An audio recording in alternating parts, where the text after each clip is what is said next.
This is the ice cream truck that plays at midnight.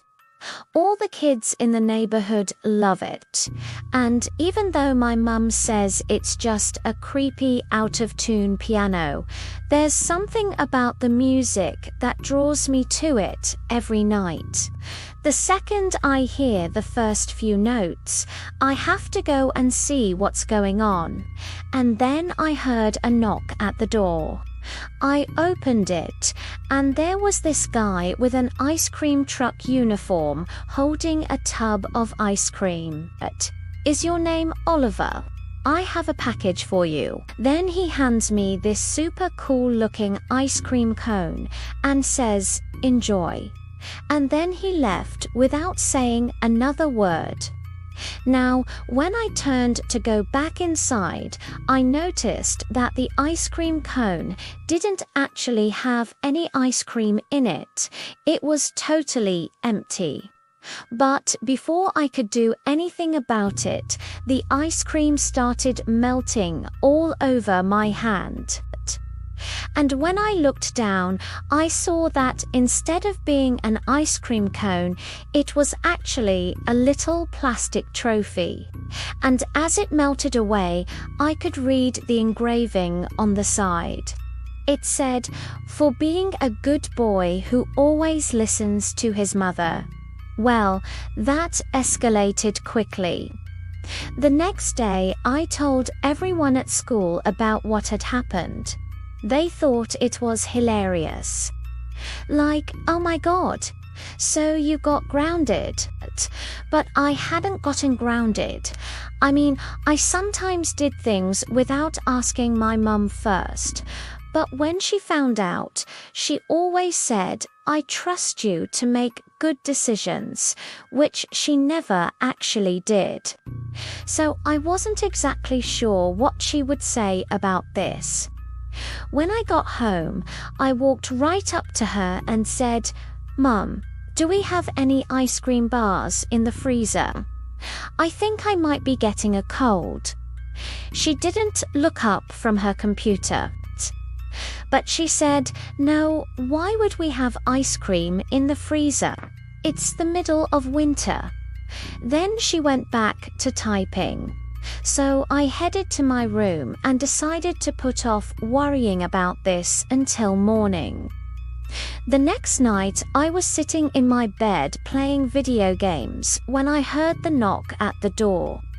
I ran to the window and saw that it was the same ice cream guy, but this time he had a tub of cookies and cream. I opened the door and he said, "Is your name still Oliver? I have a present for you." He handed me the tub, and again he didn't say another word. But when I turned to go back in, I noticed that the tub was actually pretty heavy. And when I looked down, I realized that instead of cookies and cream, there were hundreds of little pebbles in there. And the more I tried to get rid of them, the more appeared in my hand. It was like trying to get rid of air. Then I started thinking, if the ice cream guy is giving me rocks, maybe if I give him something else, he'll take it. So I filled the tub back up with ice cream and brought it back to the door. The ice cream guy looked at it for a second, and then he just threw it back at me and he knocked me right in the face. Then he grabbed the tub and ran off. Okay, obviously that didn't work, so I made a new plan. I packed some stuff into my backpack, grabbed my dad's biggest knife, then snuck out of the house and followed the sound of the ice cream truck. It wasn't too hard to find because it was really out of tune. When I finally got there, I saw that it was just an ordinary ice cream truck with an old guy wearing an ice cream truck hat behind the counter. I said, "Hi."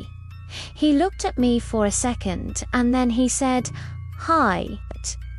I asked him if I could talk to him for a second and he said, "Sure." So I stepped through the window and into the truck. It smelled like old milk and regret, and the whole place was filled with boxes of expired food. There was cereal from 2009, a box of fruit roll-ups from 2013, and a bunch of other expired candy. But what really caught my eye was a big tub filled with plastic trophies and cones. I started digging through it, and I found one that had my name engraved on it. It was the one that had been melted into the ice cream cone. That's when the guy behind the counter spoke up. "You're not supposed to be back here." I lied and said, "Well, I don't know. My parents let me come whenever I want." He seemed to buy it because he just nodded and went back to stacking cups. So I decided to try and play it cool. I said, "Wow, this place is kind of messy. You should probably clean it up a bit." He responded, "It's just how I like it." And then he started staring at me awkwardly. Okay. I didn't know what to say after that. So I went to the front of the truck and started looking at the menu. And that's when I noticed that all of the flavors had names that I recognized. There was cookies and cream, root beer float, caramel sundae, banana split, and strawberry shortcake.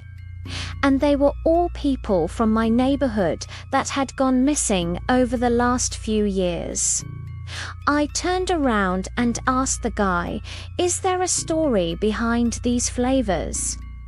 He slowly turned his head towards me and gave me a smile that didn't reach his eyes, and he said, "Of course." Then he started talking in a really low voice. "All of these flavors are special. They remade with a secret recipe that can only be found in old cookbooks from the early 1900s, and each flavor has its own unique magical properties." Okay, I guess that explains why the ice cream tastes so good. He leaned in closer and whispered, "Every night I use my ice cream truck to drive around and collect the ingredients for my latest batch. I'm almost out of caramel sundae, so I need to find someone else to add to the mix." He looked at me with a big smile on his face and he said, "Care to be my next flavor, kid?" "No. Just no." I was terrified. This guy was a literal serial killer, and he was offering me a chance to become part of his collection. I screamed and ran out of the truck.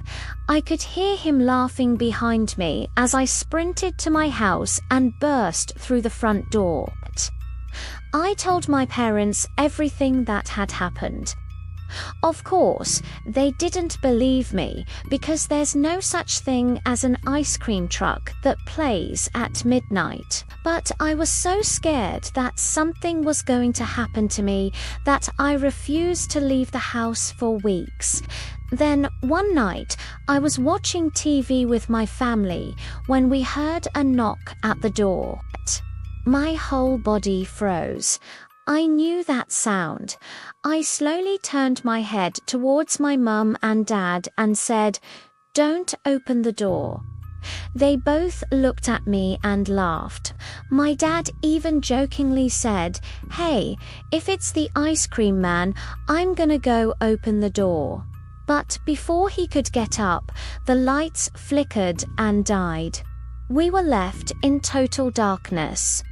And then we heard the familiar tune of the ice cream truck, and it sounded like it was right outside our door. My mum screamed and hugged my dad while I hid under the couch. Then I heard my dad get up and walk towards the door. He called out, "Hello," and then a voice said, "Is anyone home?" He answered, "Yes, but please don't come in." The voice replied, "Oh, come on, man. You gotta let me in. I have a delivery for you." And then the doorknob started to turn.